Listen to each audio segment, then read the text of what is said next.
Good afternoon, everyone, and welcome to Exploring Handel's Messiah, Part 1 with the New England Classical Singers. My name is David Hodgkins, and I'm the Artistic Director of NECS. Joining us today are Andrew Shryock, musicologist at Boston Conservatory of Music and wonderful longtime pre-concert lecturer for NECS, and mezzo-soprano extraordinaire Sophie Michaud, who is also a frequent NECS collaborator. It's great to have both of you with us today. The program consists of 3 parts: a pre-recorded lecture by Andrew, a live round-table discussion with the 3 of us, and NECS's 2014 recording of Messiah Part 1. The concert will culminate with the final movement of Messiah Part 2, the Hallelujah Chorus. Thank you again for being here today, and I now turn the screen over to Andrew Shryock. David, thank you. Thank you. Hello, everyone. What a treat to be here with you, to be seen by everyone. It is good to know that there are still Messiah enthusiasts out there, even though we are not crossing paths in concert halls and performance spaces. That has been such a big part, I think, of so many of our end-of-year activities. So it's wonderful to see you all. As David said, what we're going to do is we're going to start with a pre-recorded discussion, some of my thoughts on Messiah, and then we'll come together as a group and talk about issues a little bit more informally. So if anywhere along the way you have anything that you want to share, we are open to questions. We encourage questions. Put them right down there in the chat. And without further ado, we will turn to this short lecture.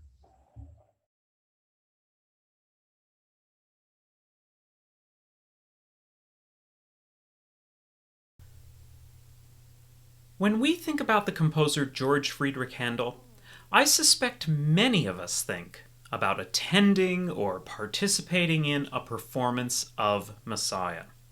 For most, Handel and Messiah are inextricably linked. But as we shall see, this connection owes in large part to circumstances far beyond Handel's control. Whatever aspirations he had for Messiah, Handel couldn't possibly have imagined, much less shepherded the work to the place it currently enjoys as a cultural institution. Let me put all this another way. Handel's Messiah is, for some, not so much a piece of music as an event on the calendar, a season of the year, a musical tradition. For professional musicians, it's a reliable end-of-year bonus. It guarantees the rent is going to get paid come January. And even in his wildest dreams, Handel simply couldn't have imagined any of these present-day associations that we have with his Messiah. During his lifetime, in the first half of the 18th century, musical works, they simply weren't written for the purposes or performed in the contexts that we now associate so closely with Messiah. Handel would have expected a relatively short run, several performances produced using relatively modest musical forces. And in his own lifetime, he would have washed, rinsed, and repeated this process year after year after year, for no less than 40 years, in fact.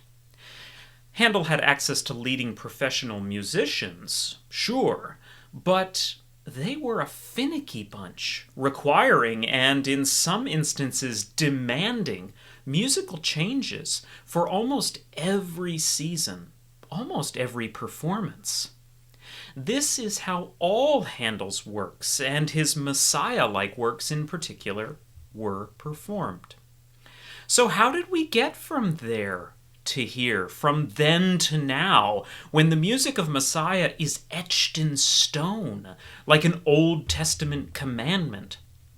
And any effort to count the number of Messiah performances within, say, an hour's drive in any given year requires not only fingers but also toes. I'll spend the next few minutes telling the story of how this came to be for Messiah, or at least discussing a few of the most significant moments. First, the essential facts. George Friedrich Handel was born in 1685. After travels and training in Italy, he settled into a professional music career in London around 1710.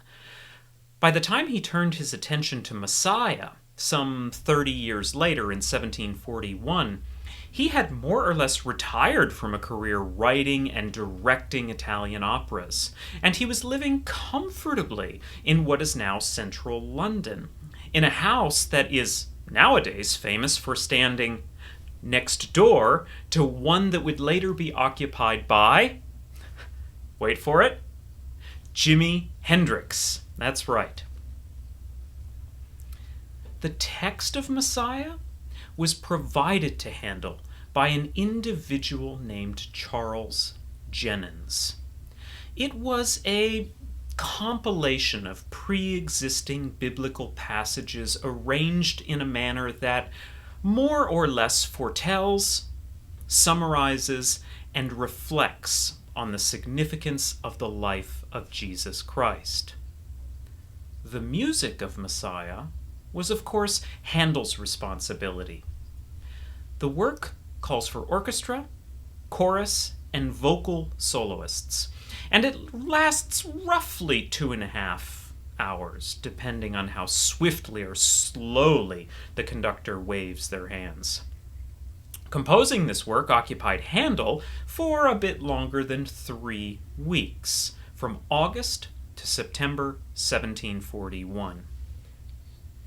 He devoted roughly 1 week to each section of the 3-part work. By modern standards, this constitutes breakneck speed. By the standards of his own day, however, Handel was merely efficient. Composers were tradesmen in that time, and like the repairs undertaken by, say, a modern-day plumber or auto technician, composition, it was a mechanical act. The task required training, sure. The task required fluency in familiar turns of musical phrase, yes, and the task also required a bit of creativity. Handel distinguished himself in this last respect. His creative impulse sparked more swiftly, more frequently, and encountered fewer hurdles and boundaries than almost any other composer of his time, or indeed any time. To return, though, to the point about efficiency, I want to show you the first draft of Messiah, written by the composer himself. This is the actual physical product of putting pen to paper. As you listen to the New England Classical Singers Chorus bring the music to life, I think you'll also be able to see the ease with which Handel wrote the music. There's very little second guessing, very little oops, let's try that again. Heck, I'm not sure I could write a grocery list with as much proficiency as Handel writes this music. As you'll see, this is the work of a craftsman.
Although Handel lived and worked in London, Messiah was first performed in the Irish city of Dublin.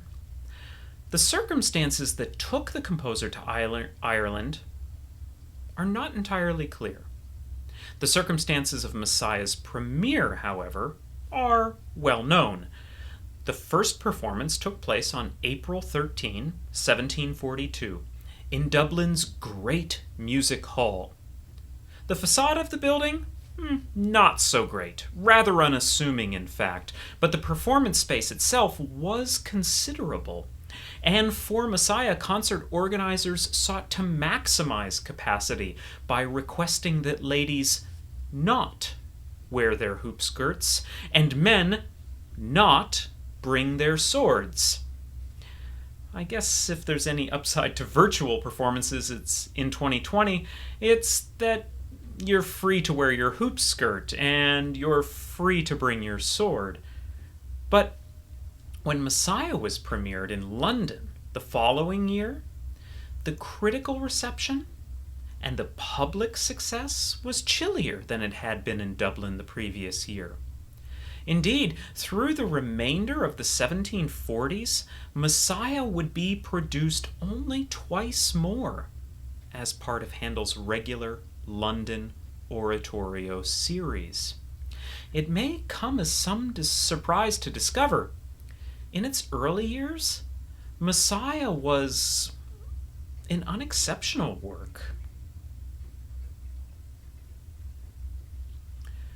One of the most significant moments in Messiah's history occurs in 1750, when the composer offered up a performance for charity to benefit a recently founded orphanage called the Foundling Hospital. After the initial successful performance at Foundling Hospital in 1750, it was produced at Foundling Hospital again in 1752, again in 1753, again in 1754, 1755, 1756, again in 1757. I think you get the idea. The tradition of annual performances at Foundling Hospital continued until 1777, more than a quarter century. Meanwhile, that impulse, that is, that an annual performance tradition might be founded on Handel's Messiah, well, that concept spread throughout England, throughout Europe, and far beyond the 18th century. Throughout the second half of the 18th century and throughout the entirety of the 19th century, Messiah continued to be performed with regularity. It was performed not only in England, it was performed not only in Europe, but it was performed throughout English-speaking countries across the world. In the United States, in particular, regular performances of Messiah could be heard in cities such as New York City and Philadelphia.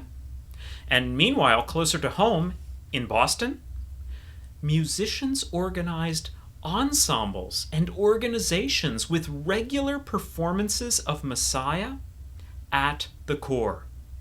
Today, that group is known as the Handel and Haydn Society, and they continue to perform Messiah on an annual basis. And relevant to groups like the New England Classical Singers, this sustained, widespread interest in Messiah combined with increased access to quality music education, and it prompted an increasing number of performances of Messiah by non-professional musicians.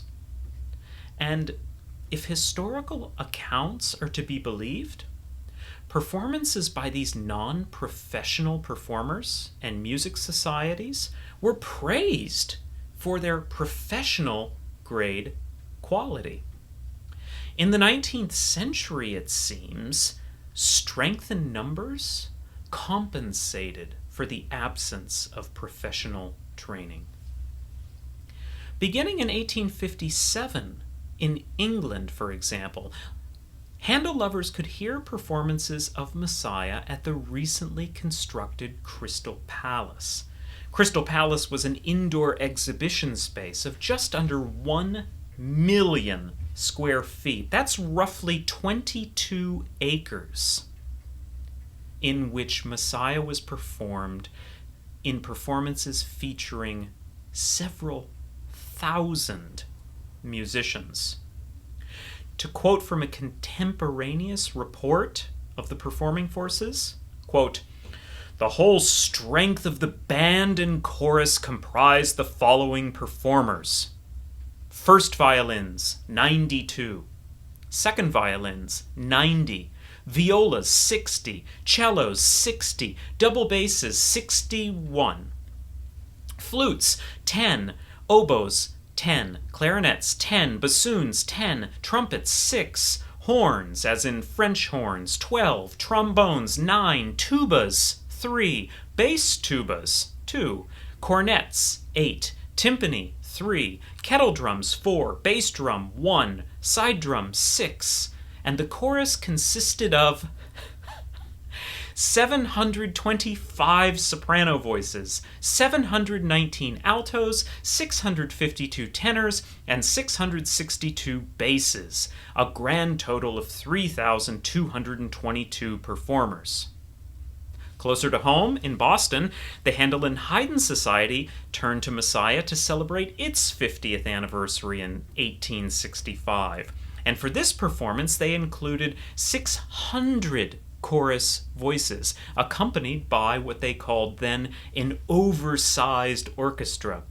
The concert, in fact, was reviewed by the New York Times, which said, quote, "The performance of Handel's Messiah has undoubtedly been the best musical entertainment ever given on this side of the Atlantic, and will bear a favorable comparison with a great musical festival in England and on the continent. A well-trained chorus of over 600 voices have rendered, not without faults indeed, but in a highly satisfactory manner." The absence of recording technology unfortunately leaves us only to imagine the sound of these 19th century festivals. However, the Handel Festival from 1857, well, it continued to perform at Crystal Palace through the first half of the 20th century. And in the 1930s, they recorded one of their performances. Here is one of the chorus numbers from Part 2 of Messiah, "Let Us Break Their Bonds Asunder." And it features a total of 3,500 voices and instruments.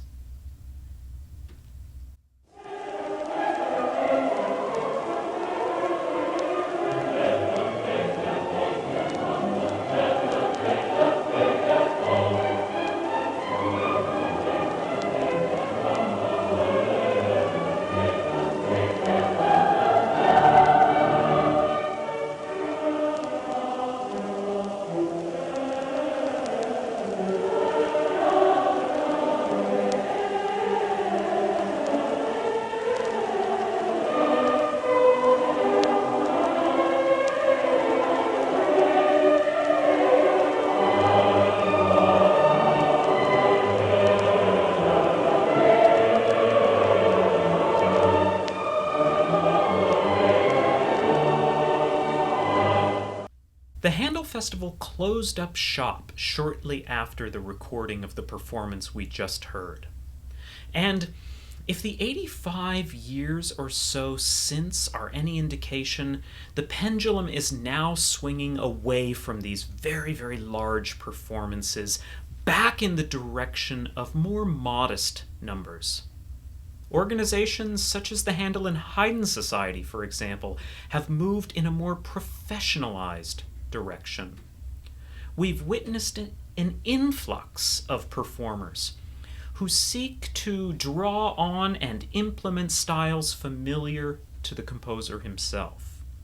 For this reason, Messiah choruses and orchestras are generally much smaller, perhaps 24 or so singers, accompanied by a band of roughly the same number of instrumentalists.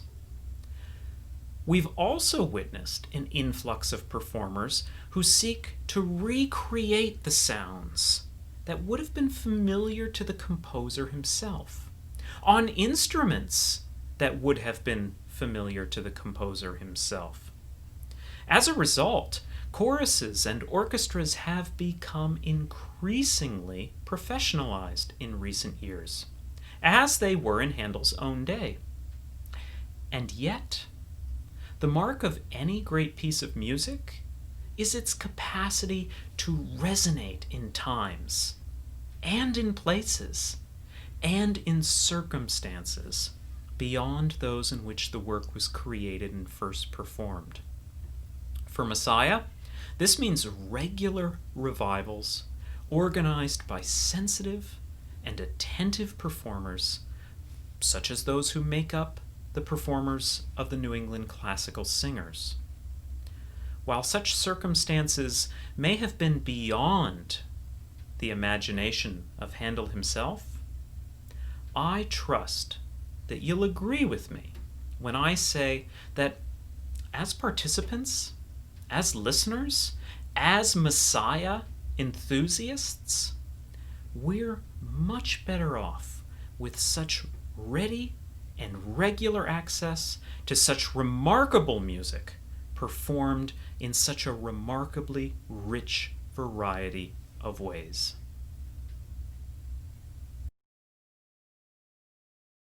Thank you, Andrew. That was fabulous.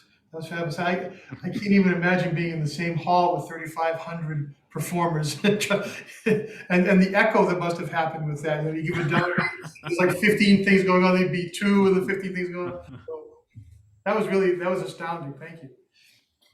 So do you want to lead, Andrew, the little bit of discussion? I haven't seen if there are any questions in chat or where we are, if anybody had any questions, but why don't you take the lead a little bit, Andrew, and see where we go from here. Sure. Yeah, sure. So there was a question that came to me directly, and of course, if any of the other hosts have questions as well, please do share those. But a question about tempo and Handel's time, and that is a good question. That is a question that is sort of highlights the difference between the unknown, that is facts that we could discern, but simply don't have the historical documents that allow us to do so, and the unknowable, that is something that's just sort of not possible to know at all. And scholars have been wrestling over whether or not it is possible to know anything about tempos,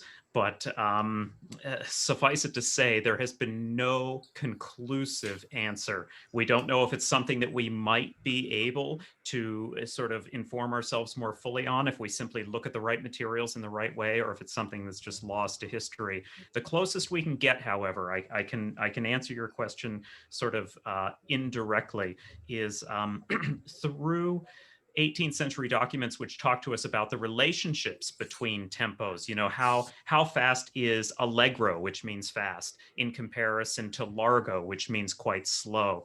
And all of these sorts of proportions and points of comparison revolve around a tempo called a tempo ordinario, which is sort of like the standard tempo in the 18th century. We'll call that like, it's a bit like going to your favorite restaurant and being asked, how spicy do you want the food? And you say medium spicy, which is sort of like right square in the middle. And a tempo ordinario is something that we sort of think of as being 60 beats to 80 beats per minute. So I know that's a long-winded way of saying we don't know, but hopefully that gives you a little bit more clarity, if not necessarily a conclusive answer. Um, I could actually jump in a little bit on that, though. I mean, yeah, by all means. because I think that it's a fairly standardized thought that generally lasts about 2.5 hours, the whole piece. That's and I think that, if you break it down, that's about 50 minutes for the first two sections, and then a little less because the third section is shorter. And I have always gone by that when I do my interpretation, or I thought through my interpretation.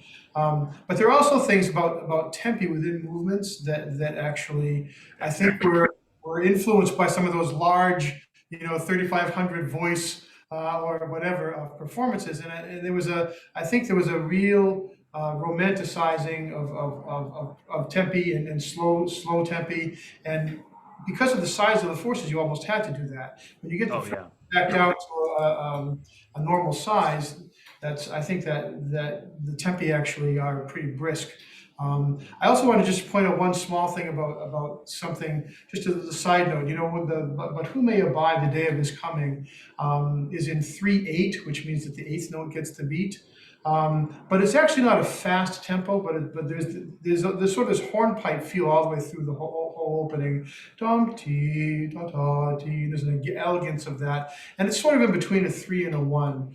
And so you see that and you think, oh, it should be in one. Well, no, there's more breadth to that than you would think. But and the glory of the Lord, which you played earlier for us, I have always felt, even though it's 3/4 time, that the gesture of the phrases makes it want to go faster. So you've often heard bum bum beep ba ba, which I think is a carryover from those old performances. And when you have bum bum beep da dum bum bum bum, it has an elegance and an emotion to it, and you get much larger arcs of a phrase, and it's also easier for the singers just because and the wind players just because you don't have to breathe so often. So, but anyway, I think those all contribute to the general length and tempi of the piece.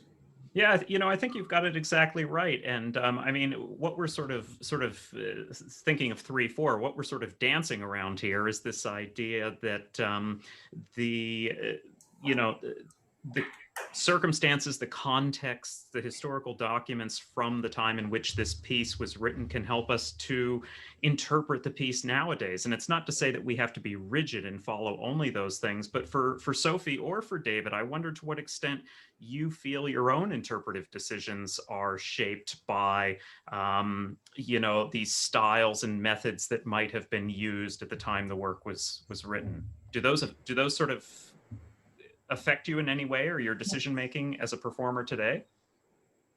Sophie, go ahead. Hello, everyone. I feel so excited to be part of this conversation. There's so much to be said, and about that specific question. Again, a lot to talk about. I remember my very first experience, seeing with the New England classical singers in 2016, and I remember getting the call from Julia Cavallero, who was the soloist who was supposed to sing, but she was sick, unfortunately, and she called me, I think, one morning and said, "Can you sing this?" And I said, "I'm free, but just curious, how fast does the director take Refiner's Fire?" And she said, "Pretty fast." And I thought, "Great, I'm looking forward." So I walked into the rehearsal, and we had maybe 20 minutes to go over the solo arias, and I was ready, and I was really hoping. And I was not disappointed. The trouble with Refiner's Fire, for example, is that it's actually pretty hard. It's challenging for mezzos, especially, to be heard because of the excitement of the fast section. But but when the orchestra is forced to play really lightly because they have to play really fast, then it's way easier to float over that. And when I saw the tempo that David took, I was in heaven. This was the best. And then I was just absolutely overjoyed when I heard "And the Glory of the Lord," because I thought, oh, okay, so the chorus is used to these really amazing tempos, and they're singing so well and lightly, and it was really fantastic. So that's one thing I had to say about Tempe. Can I interrupt you just for a second? And I promise I want to hear the second part too. But on Refiner's Fire, you were talking about the challenge of it if you don't get the tempo right. And actually, this is one of those pieces that was changed over the life cycle of Messiah. Messiah did not begin its life with that challenging aria in it. And that was added in 1750. The work is 8 years old by now. It's been performed, a dozen times or so. And Handel gets a new singer. He gets a new singer, a new soloist, an Italian castrato by the name of Gaetano Guadagni. Nobody names their child Gaetano Guadagni anymore, which is a shame. But in any case, this was one of the leading singers of the middle part of the 18th century. And so Handel and Gaetano collaborate, and they create this highly virtuosic display. I mean, it is vocal gymnastics and fireworks from beginning to end, and not just in the fast part, but it requires incredible contrast when you shift between a fast part and a slow part. But anyway, all that was an interruption. You were about to say something else about I your experience as well. No, I mean I was. I think for my kind of voice, I thrive on fast passages. So I was in luck that day, but I really glad that I was ready because this was really challenging, or it could have been really challenging, but it was really fun. The second thing I wanted to do is coming back to, I guess, the question that you were opening up before, um, coming closer to perhaps some of the traditions that were more some of the practices that would be familiar in Handel's time. When you look at Monteverdi and Vivaldi and Handel, it was so clear how much they valued virtuosity and fast passages and ornamentation from the singers, especially if and so I love the idea of treating some of these, especially da capo arias, um, or even not even the da capo arias, just treating the repeats of all these arias or within the arias with a lot of creativity and fun. I'm not not I know that everyone has their idea of what Messiah should be, but if it were up to me, I would ornament so much more than I think is usually the tradition. Not just filling in thirds, but actually going really far in the cadences, in the in the creativity. You listen to Cecilia Bartoli, she'll give you so many ideas of what is possible, but of course, everyone has their tastes. But so that's one of the things that I really look forward to, introducing ornaments that actually knock people's socks off, them be really excited about doing the A again, especially when you have a lot of artists. So that's one of the things that I really love about going back to historical performance. I think I hear the spirit of Gaetani Guadagni speaking right now. Yeah, it is as much a show of this singer's training and skill and in ingenuity and spontaneity. As it is the actual notes that the composer provided on the page. And to some, that will sound like sacrilege. It will sound like blasphemy. How dare you alter the notes on the page? But as I like to tell my students at Boston Conservatory, if you're only singing the notes on the page, you're doing it wrong. That is how music of the 18th century works. The notes on the page, that is a point of departure. It is not the end product. It's the original jazz. I mean, Yeah. it's that improvisation kind of feeling. I just want to say one thing about that performance with Sophie, because she did come in just that morning, and I don't think I've ever had so much fun in my entire life as at that performance. And I will say that because that is a very difficult aria, but if you have a good orchestra and you have an orchestra that actually listens and is responsive to the singer, when the singer is low in their range or something, they come way down. And the orchestra was I think maybe even more attentive because we hadn't actually rehearsed it with them. It was just a blast. We just had a wonderful time, and it was a great performance all around. But really that was a special memory for me.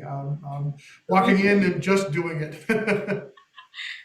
Well, and hearing the warmth of the choir when they started singing as soon as the and the glory of the Lord made me think this is the kind of choir who gets it. I remember thinking, or who gets it. Of course, there's so many ways of getting this piece, but who I feel like I'm on a similar wavelength, because I think perhaps like I could tell the smiling, I could tell the joy, I could tell the fact that they knew this in and out, and it was, precise and right on, but also just, yeah, able to take fast light tempos and beautiful slow tempos as well. So I remember thinking, I get a sense that I get a sense that I can let my musicianship come out here, because I feel safe with people who with musicians who are Yeah. really about this piece. So that's kind of how it felt for me. Uh, Andrew, I have yeah, I don't, please. Good. at some point, well, I have a question here from somebody talking about wanting to know about Baroque pitch versus modern pitch. Um, Oh, that's an interesting thing. And I will preface this by saying I do everything. I have done everything in modern pitch, influenced by knowledge from what the Baroque performance practice was. But do you want to say a few words about that? sure. Yeah. So in the 20th and 21st century, concert pitch, that is the number of cycles per second at which a particular note oscillates in space. Like that is a description of sound as a frequency moving through air. Is generally 440 cycles per second for the note A. That's the note that, say, an oboist sounds when an orchestra tunes at the beginning of a concert.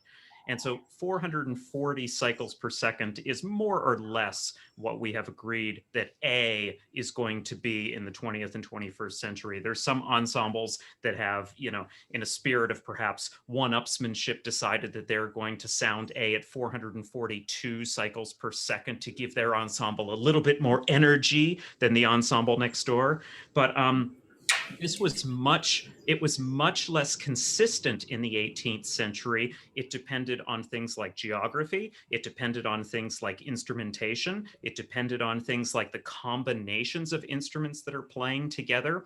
And so that A440 might have been as low as like A410, which basically results in the tone sounding like a half step lower than it would in your modern symphony orchestra.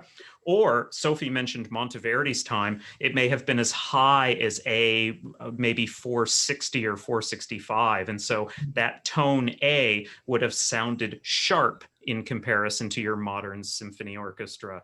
So hopefully that was clear. There's a little bit of science and physics behind that, but suffice to say, there was considerable fluctuation, and it depends principally on what type of music you're playing, whether it's for singers or instrumentalists, or what type of instrumentalists, whether it's strings or winds. It also depends on geography as well. So the organ in, let's say, Bologna, the central Italian city, might have been tuned at a different pitch than the organ in Venice. And of course, every time you go to tune your organ, you're like shaving a little bit of the pipe off. And so even in Bologna, over time, the pitch gets higher and higher and higher. So there's lots of fluctuation in the 18th century. And so that causes for lots of good conversation among people who are interested in these sorts of things. There's lots of controversy. Since I'm yammering on, I'll answer another question that I received in the chat that's pretty easy to handle as well. This one comes from Marianne. Where is the repository of Handel's material? There are two principal locations. The performing materials that Handel would have used in an actual performance, those are in the northern German city of Hamburg. And The actual scores, like the one that I showed on the screen during the video, most of those are at the British Library in London, in North London. And actually, the British Library has digitized almost all of those materials. So you can go on BL for British Library .uk, I believe that's the address. Or you can do what I always do when I'm looking for manuscripts at the British Library. You can just Google Handel manuscript British Library or Handel Messiah manuscript or some combination of keywords, and that's going to be one of the first search results. It's a treasure trove of that sort of stuff. Could I just bring our conversation a little bit back to the Christmas portion of the Messiah, but the Messiah in general, and the comment that you made in your pre-concert lecture about how much Handel had conducted Italian opera, because we think about a difference between an opera and oratorio, but in many ways the Messiah is operatic in the fact that it has 4 or 5 movements at a time that are grouped together and are forming a scene. Yep. A little vignette, if you will. So, and the one there are a couple that strike me at the very beginning, of course, but the one where the pastoral symphony or the Pifa in the middle of this is this very serene thing, and then there's 4 recitatives that are very picturesque, so after this Pifa, which is very slow and sustained, hornpipe really is what it is. It connects to the first alto recitative. There were shepherds abiding in their fields. Nothing's happening, and all of a sudden you get this little ba ba ba ba ba, which is the flurry, a little bit of a flurry of the angel's wings. The one angel, and lo, the angel of the Lord came upon them. Right? Okay, and then there's a recitative, and then all of a sudden we get this whole angel of flurry of. And suddenly there was with the angels a multitude of the heavenly hosts praising God and saying, and then glory to God, and the chorus comes in, and it's really as if it doesn't stop. There are 5 movements there, actually 6 movements there with the pizza, but it's one organic thing, and it's also the first time the trumpets and timpani come in the piece, which is unusual. So it's 20 minutes into that first section, all of a sudden we get trumpets and timpani, and it's a glorious effect. But it's I think it's one of the highlights of what he has done with this is that there are cinematic almost progression of the piece. Let me just add one thing there, David. That moment that you've described being the combination of the sort of eruption or explosion of the chorus at that moment, accompanied by trumpets and drums, that's also the only moment of direct speech. That's the only instance in the entire work where we have a person saying a thing. And suddenly there was with the angel a multitude of the heavenly hosts praising God and saying, and then we get the actual direct speech, glory to God, accompanied in that particular way. And that just speaks to Handel's sensitivity and attentiveness as a composer of vocal music. As you say, he had an entire career behind him composing Italian operas, and they are conceived, the operas, of the same stuff as the oratorios. It makes the oratorios dramatic in a similar way. As I like to say, the stories are different. The stories are very, very different, but the building blocks, the Legos of which they're built, are exactly the same. Yeah. And it's the same exact guy putting them together. Yeah. That's a fabulous moment. It is a fabulous moment. Yeah. So should we sort of wrap up with my question for everyone who has spent a lifetime performing Messiah is, what continues to impress you with so much experience behind you? What continues to impress you, challenge you, surprise you about Messiah? I know it for me, it's that economy of means, that simplicity with which Handel achieves the greatest dramatic effects. I'm always just dazzled by that. Sophie, do you want to speak to that a little bit? I'd love to. I think my first approach to Messiah was actually in some of the similar circumstances, Andrew, that you were describing in the Crystal Palace. My first I had just started singing in a classical choir. I was 16 or 15 years old, and my voice teacher said, "Okay, we're gonna go to London and sing the Messiah." And I thought, I don't know what this is, but I'm just gonna go. And I studied practically memorized all the parts. And then we went to this place I didn't know called the Royal Albert Hall, and I thought, oh, I mean, I guess sure, I don't know what this is. And then I walked in, and every section, it's a giant concert hall in London, and everyone was going to sing, and it was a sing along, a Messiah sing along, and the glory of the Lord started, and probably 3,000 singers rose and started singing, and I heard what that sounded like a million altos belting. And it, to me, a singer that loved music but had no approach to classical music yet. To me, this was such an incredible way of having my ears ready to understand how incredible classical music is. What continues to inspire me and fascinate me is just how strong the Messiah is, culturally, and just how much it brings people together, how much it brings amateur singers and all singers alike into actually making classical music. It keeps blowing my mind how unfortunately how it seems sometimes classical music is the thing that we listen to or that we study, but instead of making it. And I just, to me, it's so important to make the music to be able to understand it. So the fact that it's such a popular cultural thing where everyone is invited to sing along, it could be the first, access to so many people into class. What a piece to start. I mean, it's so challenging, and that's what's really Mhm. exciting.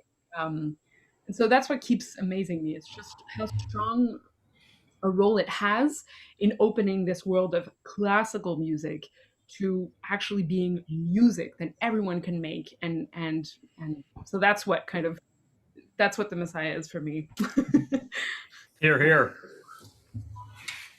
Can I just speak quickly to a difference in the Messiah that you often would hear, and that is the last movement of the first section. Um, Normally, at the end of these large sections, the trumpets and timpani would only play in D major.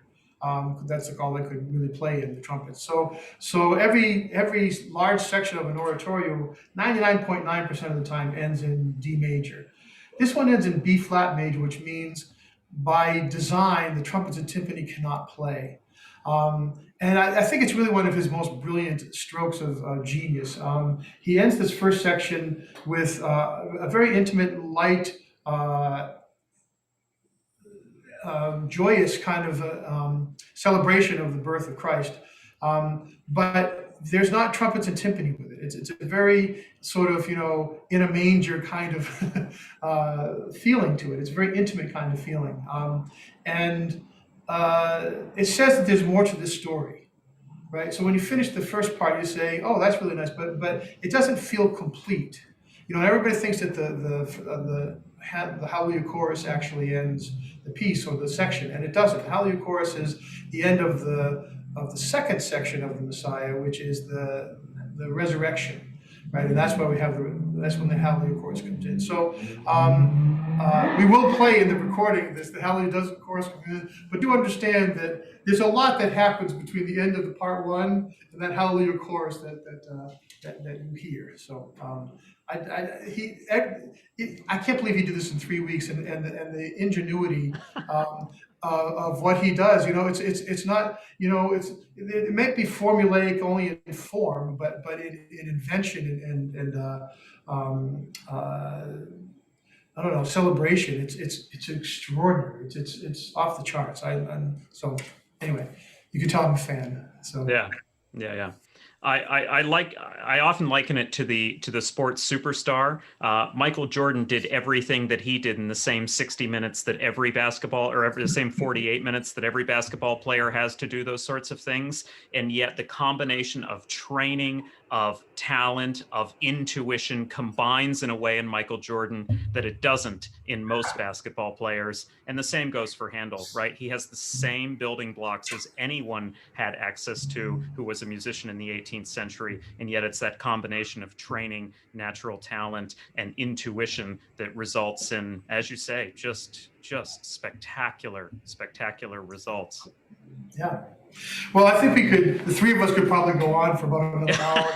But we have things to do and music Yeah. to listen to. Yeah. So I want to thank both Andrew and Sophie for joining us today. Mm. It's been a real pleasure, as it always been in the past to work with you, but to work with you virtually like this has been really, really a joy. Yeah. So Agreed. Agreed. thank you for coming.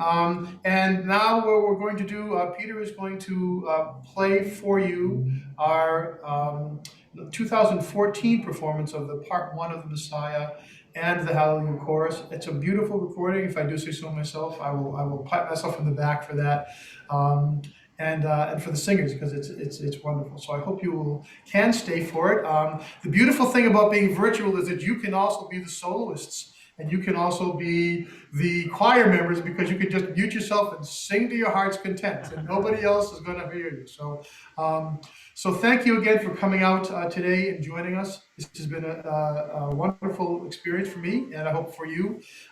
This is the last time I will see you, so I'm going to say good afternoon for now, and enjoy the performance. Thank you again, everybody. Take care. Happy holidays.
The Lord of hosts, yet once a little while, and I will shake the heavens and the earth, the sea and the dry land, and I will shake, and I will shake all nations, I'll shake the heavens, the earth, the sea, the dry land, all nations I'll shake, and the desire of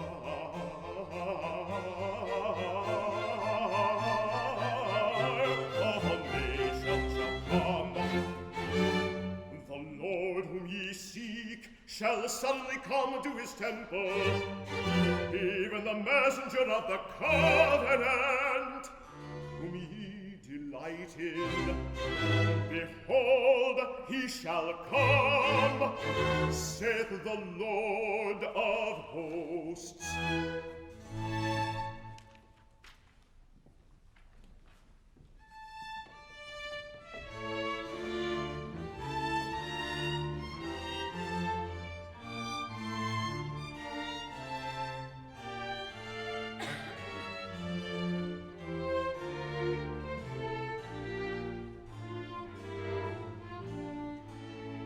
But who may abide thy day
he's like honey fires, fire, and honey fires, fire. And who shall stand when he appeareth? And who shall stand when he appeareth? For he is like honey fires, fire. And who shall stand when he appeareth? When he appeareth? For he is like honey fires,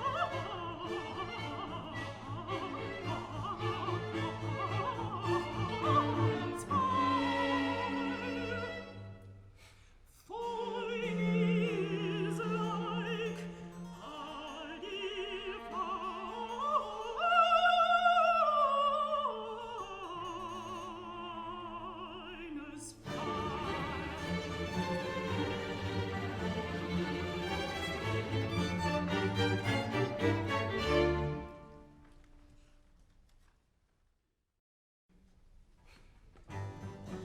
he shall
Behold, a virgin shall conceive and bear a son, and shall call his name Emmanuel. God with us.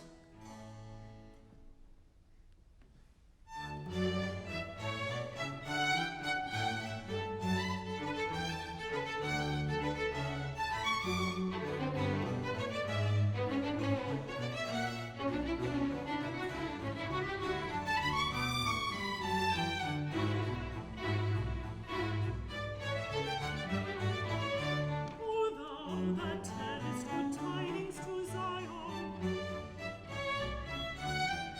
get thee up into thy mountain. O thou that tellest good tidings to Zion, get thee up into thy mountain.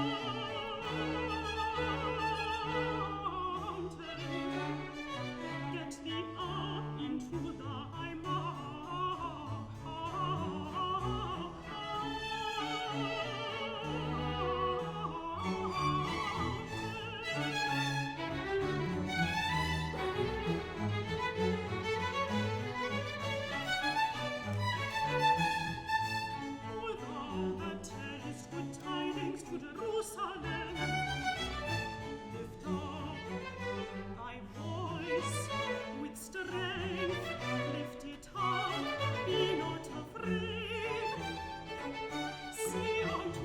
cities of Judah, say unto the cities of Judah, behold your God, behold your God, say unto the cities of Judah, behold your God, behold your God,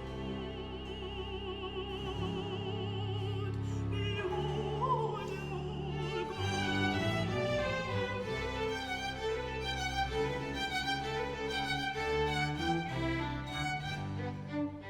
O thou that tellest good tidings to Zion,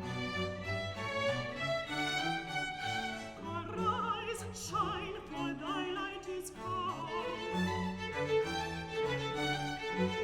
Arise, arise, arise, shine, for thy light is come, and the glory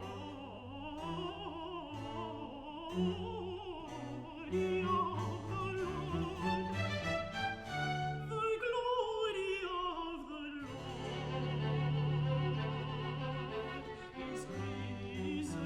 is risen upon thee, is risen upon thee. The glory, the glory, the glory of the Lord is risen upon thee.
For behold, darkness shall cover the earth,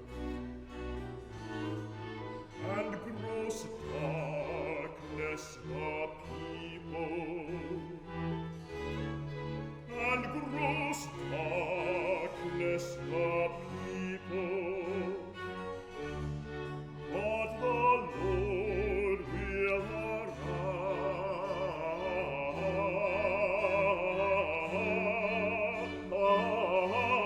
arise upon thee, and his glory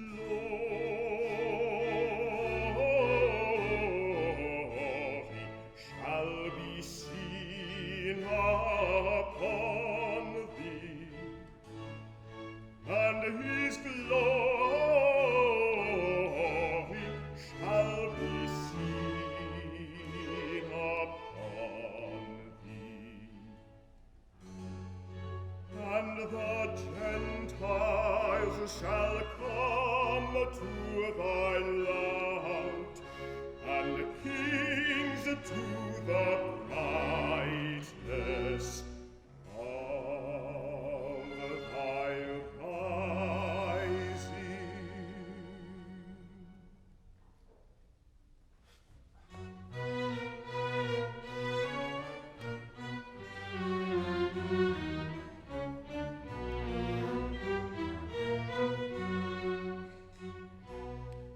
The people that walked in darkness, that walked in darkness.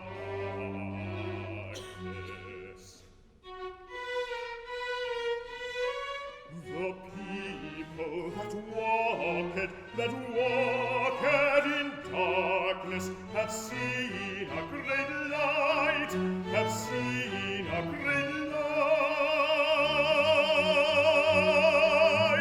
The people that walked in darkness have seen a great light.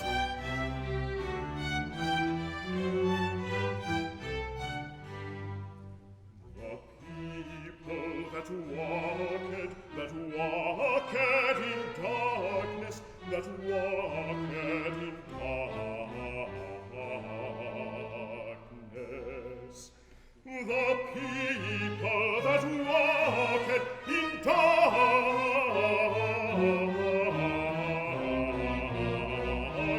have seen a great light, have seen a great light, a great light, have seen a great light.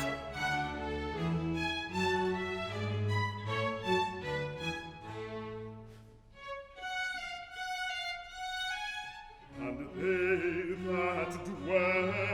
that dwell in the land of the shadow of death.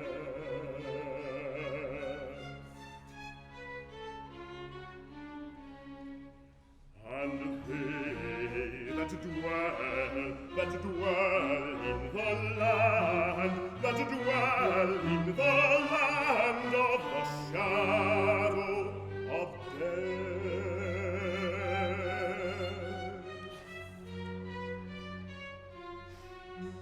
Upon them hath the light shined, and they that dwell in the land of the shadow of death, upon them hath the light shined, upon them hath the light shined.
Wonderful